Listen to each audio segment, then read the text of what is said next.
Tomorrow will be a big day for market watchers. The U.S. Fed chair is set to speak to U.S. lawmakers and potentially could offer some sort of a signal on the Fed's path for interest rates going forward. Now, this time last week, we were very likely looking at an interest rate cut at some point in the U.S., perhaps as early as the next meeting in July.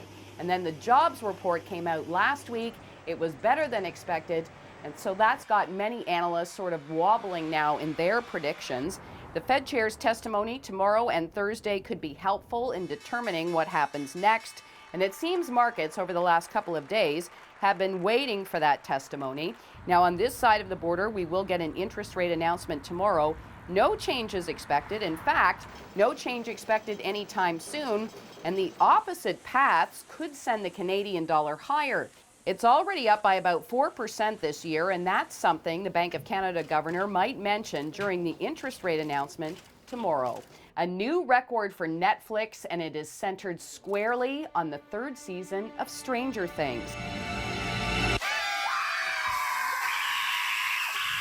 More than 40 million households have watched the show since it hit the platform just a couple days ago, and that's higher than any other film or series. As one analyst puts it, the record viewership implies the show's new season has reached a quarter of Netflix's global paid subscriber base.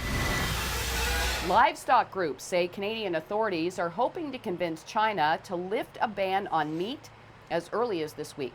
Canada has presented an action plan to China which addresses some of the concerns, and now it's waiting for a response. You'll remember that China suspended all Canadian meat shipments back on June 25th after authorities discovered a certificate in a Canadian pork cargo had been forged. And Richard Branson's space tourism venture, Virgin Galactic, is now preparing to go public. The Wall Street Journal was first to report the news, and then we got confirmation from Branson himself. The IPO is expected in the second half of 2019, and depending on how things play out, it will be the first publicly listed human spaceflight company. And keep in mind, it's competing with Blue Origin, with Amazon's Jeff Bezos behind that, and then, of course, Elon Musk's SpaceX.